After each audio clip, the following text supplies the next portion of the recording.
Hello, as you know, this week in our course we'll be studying drug discovery and development. I'm choosing to separate those two concepts, discovery and development, into two separate videos that I will call Part 1 and Part 2 as we begin this process. I want to begin this tale of drug discovery, as we think about that in this module, about a serendipitous tale of almost accidental discovery of a drug by Sir Alexander Fleming. Dr. Fleming was a bacteriologist working at St. Mary's Hospital in London, and you might remember that St. Mary's is the hospital where Prince George of Cambridge was born this summer, so it has historical significance all along the way.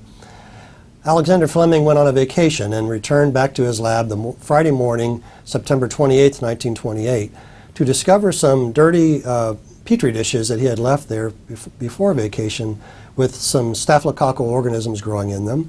And he noticed that there were some green mold growing on one of those plates, and around that mold the staphylococcal organisms were killed, and there was a zone of inhibition around them. He studied that organism, found it to be Penicillium notatum, and then sometime after that we discovered and developed the drug penicillin out of that process. Here's a story of a kind of a lone scientist working in a laboratory, and kind of a romantic tale of drug discovery, if you will.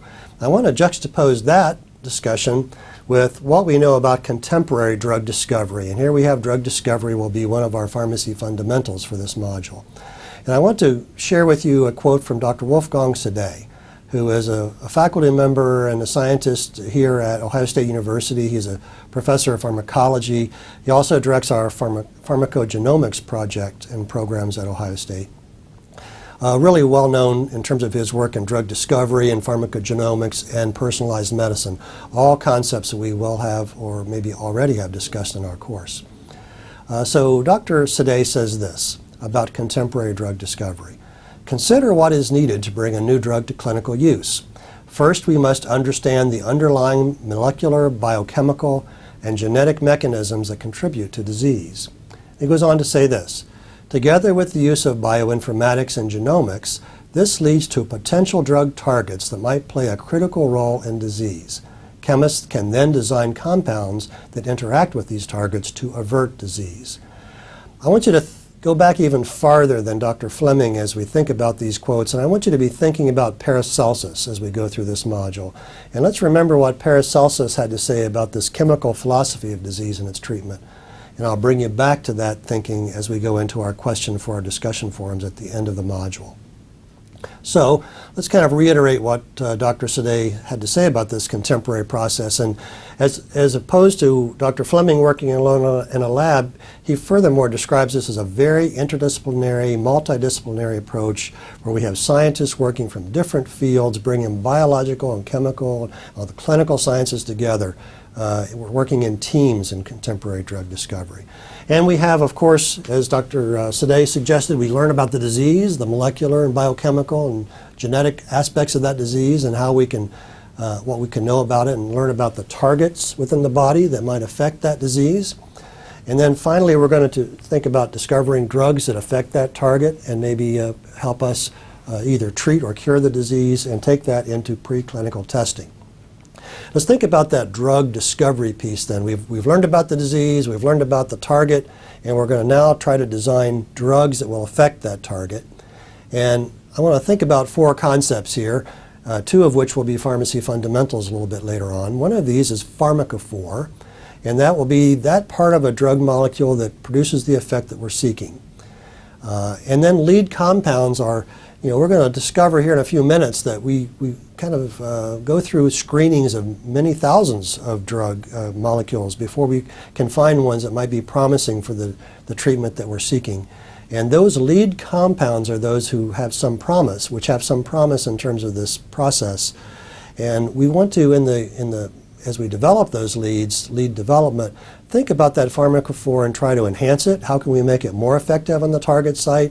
And how can we kind of diminish side effects and the negative aspects of that drug molecule in lead development? And then finally, we're eventually going to be going into drug formulation. How can I take this new compound and formulate it into a dosage form that makes sense in human beings? One that we can comfortably take, Maybe it's a tablet or a capsule or an injection or a spray or a patch, whatever that might be, and one that is bioavailable to the body, so that actually gets into our bloodstream.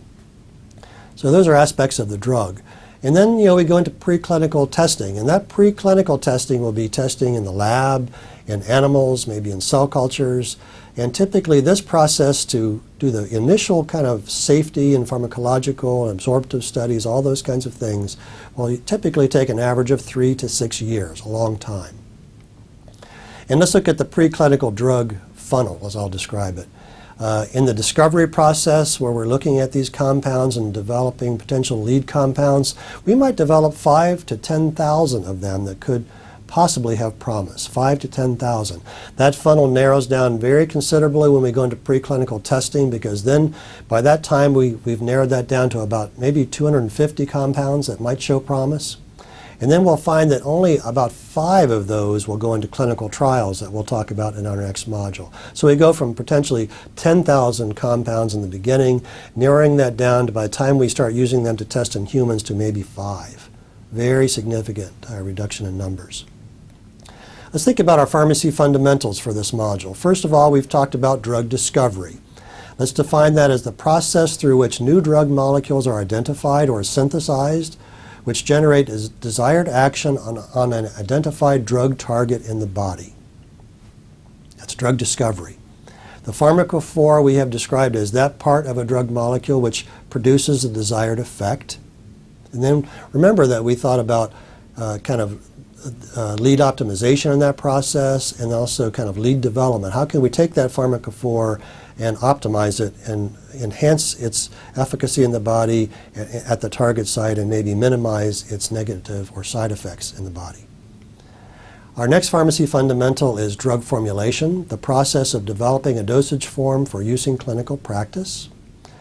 And then these are some sources that I've used as I've put together my thoughts to share with you today.